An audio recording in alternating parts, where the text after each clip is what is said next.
Hello friends, welcome back to my channel SSC Cooking World.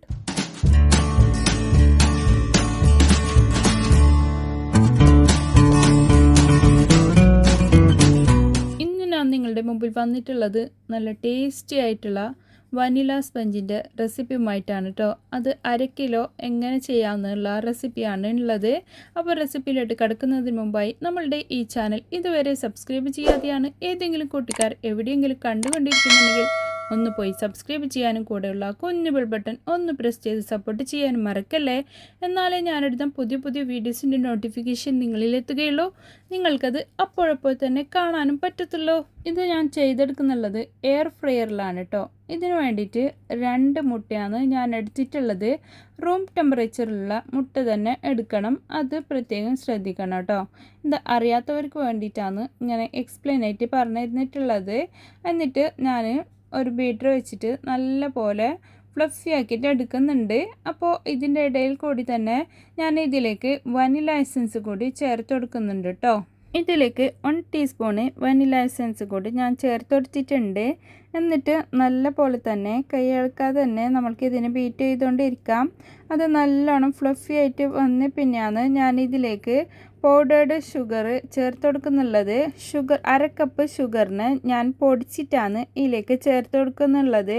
അപ്പോൾ ചെറിയ തരികളോടെ കൂടിയിട്ടായിട്ടുള്ള ഷുഗറാണ് നമ്മളുടെ കയ്യിലുണ്ടതെങ്കിൽ അത് അങ്ങനെ ഡയറക്റ്റായിട്ട് ഇട്ട് കൊടുക്കാം. അപ്പോൾ ഇത് എൻ്റെ അടുത്ത് കുറച്ച് കട്ടിയുള്ള പഞ്ചസാരയാണ് കേട്ടോ ഉണ്ടായിട്ടുള്ളത്.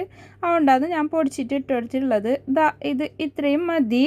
എന്നിട്ട് നമ്മൾ ഇതിലേക്ക് ഇനി ഓയിലാണ് ചേർത്ത് കൊടുക്കുന്നുള്ളത്. ഒരു 3 ടേബിൾ സ്പൂൺ ഓയിലാണ് കേട്ടോ ഞാൻ ഇതിലേക്ക് ചേർത്ത് കൊടുക്കുന്നുള്ളത്.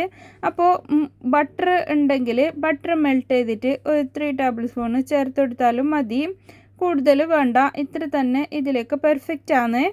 വെളിച്ചെണ്ണയൊന്നും കേക്കൊന്നും ഉണ്ടാക്കുമ്പോൾ ആരും ചേർത്ത് കൊടുക്കാതിരിക്കുക. വെജിറ്റബിൾ ഓയിൽ ഏതായാലും കുഴപ്പമില്ല, മണമില്ലാത്ത ഓയിൽ. പിന്നെ ഇതിലേക്ക് 1/2 കപ്പ് മൈദപ്പൊടിയിലെ ഓൾ പർപ്പസ് ഫ്ലോർ അതാണ് ഞാൻ ഇതിലേക്ക് ചേർത്ത് കൊടുത്തിട്ടുള്ളത്. അത് പിന്നെ 1/2 ടീസ്പൂണ് നമ്മൾക്ക് ബേക്കിംഗ് പൗഡർ ചേർത്ത് കൊടുക്കാം. പിന്നെ ഒരു പിഞ്ച് ഉപ്പ് കൂടി ചേർത്ത് കൊടുക്കുന്നുണ്ട്. പിന്നെ 1 ടേബിൾ സ്പൂണ് ഫുള്ളായിട്ട് മിൽക്ക് പൗഡറില്ല പാൽപ്പൊടി അത് ചേർത്ത് കൊടുത്തിട്ടുണ്ട്. ഒരു 1/2 ടീസ്പൂണ് ഏലക്കപ്പൊടിയും ചേർത്ത് കൊടുത്തിട്ടുണ്ട് കേട്ടോ. അപ്പോൾ ഏലക്കപ്പൊടി കയ്യിലില്ലാത്തവർക്ക് ഒഴിവാക്കാം, കുഴപ്പമൊന്നുമില്ല.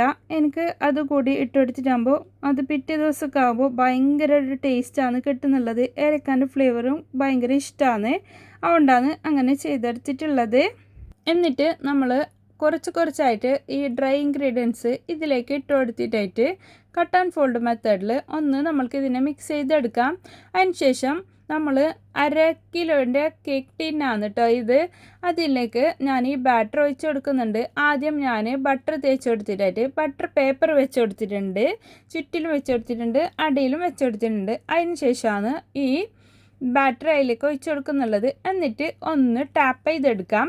ഇത് മുഴുവനായിട്ടും ഞാൻ ഇതിലേക്ക് ഒഴിച്ച് കൊടുത്തിട്ടുണ്ട് കേട്ടോ.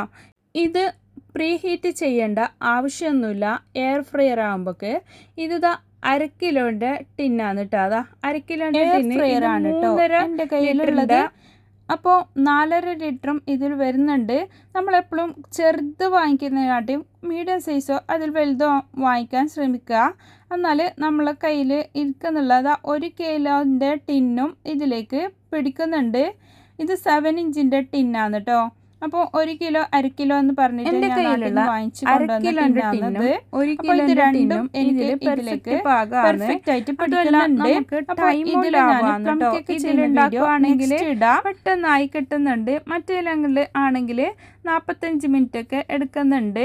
ആ പ്ലം കേക്കിന് എത്ര ടൈം എടുത്തെന്ന് ഞാൻ നെക്സ്റ്റ് വീഡിയോയിൽ കൂടി എക്സ്പ്ലെയിൻ ചെയ്ത് കാണിച്ചു തരാം. ഇതിൻ്റെ അകത്ത് ഇതുപോലൊരു പ്ലേറ്റും ഇതിൻ്റെ അകത്ത് ഇതുപോലെയാണ് ഇരിക്കുന്നുള്ളത്. അപ്പോൾ ഈ നമ്മൾ അൽഫാമൊക്കെ ഉണ്ടാക്കുമ്പോൾ അടിയിലേക്കായിട്ട് ഒരു ഫോയിൽ പേപ്പർ ആയിട്ട് വിരിച്ചെടുത്തെങ്കിൽ അപ്പോൾ അടിയിലൊന്നും അങ്ങനെ നാശമായിട്ടൊന്നും പോകുന്നില്ല. അപ്പോൾ അതെടുത്ത് കളഞ്ഞാൽ മാത്രം മതിയാവുന്നുണ്ട്. ഇത് ഷാൻ ബെൻ എന്ന ഒരു കമ്പനിയുടെ പ്രൊഡക്റ്റാണ് ഈ എയർ ഫ്രയർ. ഞാൻ തെമോ ആപ്പിലൂടെ കൂടിയിട്ട് ഓൺലൈനിലായിട്ട് വാങ്ങിച്ചതാണ് ഇവിടെ കുവൈത്തിൽ നിന്ന് തന്നെ. അപ്പോൾ അതിൻ്റെ ലിങ്ക് ഞാൻ ഡിസ്ക്രിപ്ഷൻ ബോക്സിൽ ഇടാം. ആവശ്യമുള്ളവർ അതിൽ വാങ്ങിക്കോളൂ. ഇത് നമ്മൾ ഉണ്ടാക്കുമ്പോൾ ഒന്നും തെറ്റാനൊന്നുമില്ല. അതിൻ്റെ മേലെ തന്നെ എല്ലാം എഴുതിയിട്ട് കൊടുത്തിട്ടുണ്ട്.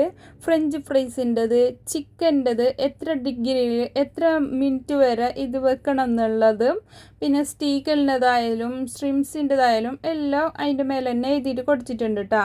അപ്പോൾ അതേപോലെ വെച്ചാൽ മതി. പിന്നെ ഇതാ നമ്മൾ കേക്ക് ഇതിലേക്ക് ബേക്കാവാൻ വേണ്ടിയിട്ട് ബാറ്റർ വെച്ച് കൊടുക്കുന്നുണ്ട്. എന്നിട്ട് ഞാൻ ടൈമർ സെറ്റാക്കുന്നുള്ളത് ഒരു 30 മിനിറ്റാണ് കേട്ടോ. ആ 30 മിനിറ്റ് അത് 160 ഡിഗ്രിയിലാണ് ഇത് ടെമ്പറേച്ചർ സെറ്റ് ചെയ്തിട്ട് വെക്കുന്നുള്ളത്. അപ്പോൾ അത് തന്നെയാണ് അതിന് പെർഫെക്റ്റ് പാകം. അപ്പോൾ 30 മിനിറ്റ് ആകുമ്പോഴത്തേനെ അത് ആയി കിട്ടുന്നുണ്ട് കേട്ടോ. അതാ നല്ല പെർഫെക്റ്റ് ആയിട്ട് തന്നെ നമ്മളുടെ കേക്ക് ഇവിടെ വെന്ത് കിട്ടിയിട്ടുണ്ട്. ഇത് ഇടയ്ക്ക് 20 മിനിറ്റിന് ശേഷം നമുക്കൊന്ന് ഒരു ടൂത്ത് പിക്ക് വെച്ചിട്ടാൽ പറ്റുമോ ഒന്ന് വെന്തോന്ന് നോക്കാം. കുഴപ്പമൊന്നുമില്ല. അതങ്ങനെ താണിട്ടൊന്നും പോകില്ല. നോർമലി നമ്മൾ പാനിലൊക്കെ വെച്ചിട്ട് അല്ലെങ്കിൽ ഓവനിലൊക്കെ വെച്ചിട്ട് തുറന്നിട്ടാകുമ്പോൾ അത് പിന്നെ താണിട്ടൊക്കെ പോകുന്നില്ലേ. ഇതങ്ങനെ ഒന്നും ആവുന്നൊന്നുമില്ല. ഇതിൻ്റെ അടിഭാഗം കണ്ടില്ലേ, നല്ല പെർഫെക്റ്റ് ആയിട്ട് തന്നെ കിട്ടിയിട്ടുണ്ട്. അപ്പോൾ നല്ല സ്പോഞ്ച് പോലത്തെ സ്പോഞ്ച് കേക്കില്ലേ, അതാണ് കേട്ടോ ഇത്. നല്ല ടേസ്റ്റാണ്. നമ്മയില്ലേ നാട്ടിൽ നിന്ന് ബേക്കറി നല്ല മേങ്ങുന്നില്ലേ ആ കേക്കില്ലേ, ആ കേക്ക് ടീ കേക്ക് എന്ന് പറഞ്ഞിട്ട് അതും നമുക്ക് ഇതേ മെത്തേഡിൽ തന്നെ ഉണ്ടാക്കാം. നമ്മൾ ഗീ ബട്ടർ ചേർത്ത് കൊടുത്താൽ മതി. അപ്പോൾ നല്ല പെർഫെക്റ്റ് ആയിട്ടുള്ള ഗീ കേക്ക്, ടീ കേക്ക് എന്നൊക്കെ പറയും. അതും നല്ല പെർഫെക്റ്റ് ആയിട്ട് തന്നെ നമുക്ക് ഇതിൽ ചെയ്യാൻ പറ്റുന്നുണ്ട്. അതുപോലെ നമ്മൾ കപ്പ് കേക്ക് ആണെങ്കിലും അതും ചെയ്യാം ഇതേ ഈ എയർ ഫ്രയറിൽ വെച്ചിട്ട് തന്നെ. ഇതാ കണ്ടില്ലേ, ഈ ടെക്സ്ചർ കാണുമ്പോൾ തന്നെ നിങ്ങൾക്ക് അറിയുന്നില്ലേ, നല്ല സോഫ്റ്റായിട്ട് ഫ്ലഫി ആയിട്ടുള്ള അടിപൊളി സ്പോഞ്ച് കേക്കാണ് ഇതെന്ന്. അപ്പോൾ ഞാനില്ലേ ഇതിനെ ഇങ്ങനെ കാണാനൊരു ഭംഗിക്ക് വേണ്ടിയിട്ട് ഇങ്ങനെ സ്ലൈസ് ആയിട്ട് കട്ട് ചെയ്തെടുക്കുന്നുണ്ട്. ഞാൻ പൊതുവെ റൗണ്ട് ഷേപ്പിൽ കേക്ക് ഉണ്ടാക്കിയാലും ഇതുപോലെ തന്നെ സ്ലൈസ് ആക്കി എടുക്കലാണ്. ഇവിടെ ക്വാണ്ടിറ്റി കൂടുതൽ വേണം, അതുകൊണ്ട് മാത്രമാണ് ഞാനിങ്ങനെ ചെയ്തെടുക്കുന്നുള്ളത്. ഇല്ലെങ്കിൽ മക്കൾ അടി കൂടാറാണ് പതിവുള്ളത് വലിയ വലിയ പീസ് എടുത്താൽ. ഇതിപ്പോൾ ഇങ്ങനെ കാണുമ്പോൾ നമ്മൾ ബേക്കറിയിൽ നിന്നൊക്കെ ടീ കേക്ക് വാങ്ങിക്കിട്ടൂലേ, ഞങ്ങൾ നാട്ടിൽ കടലാസിൽ ചുരുത്തിയെന്നൊക്കെ പറഞ്ഞിട്ട് ഇങ്ങനെ ഒരു പേപ്പറിലൊക്കെ പൊതിഞ്ഞിട്ടുള്ള തരും ആ മുട്ടതിൻ്റെ ഷേപ്പിൽ. അതിന് ഞങ്ങൾ പറയൽ കടലാസിൽ ചുരുത്തിയെന്ന്. ഇത് ടീ കേക്ക് അങ്ങനെയൊക്കെ ആയിട്ട് ആ ടൈപ്പ് കാണുമ്പോഴേക്കും അങ്ങനെ തന്നെ ഉണ്ടാവാൻ. അപ്പോൾ എല്ലാവരും ഇന്ന് തന്നെ ഒന്ന് ട്രൈ ആക്കിയിട്ട് നോക്ക്. എയർ ഫ്രയറൊക്കെ വീട്ടിലുള്ളവർ. എൻ്റെ ഈ റെസിപ്പി നിങ്ങൾക്ക് എല്ലാവർക്കും ഇഷ്ടപ്പെട്ടെന്ന് ഞാൻ വിചാരിക്കുന്നു. ഇഷ്ടപ്പെട്ടാൽ നിങ്ങളുടെ ഫ്രണ്ട്സ് ആൻഡ് ഫാമിലിക്ക് ഒന്ന് ഷെയർ ചെയ്ത് കൊടുക്കാനും ലൈക്ക് ചെയ്യാനും നിങ്ങളുടെ വിലയേറിയ അഭിപ്രായങ്ങൾ താഴെ കമൻറ്റ് ബോക്സിൽ കൊടുക്കാനും മറക്കല്ലേ. Thanks for watching. Bye bye.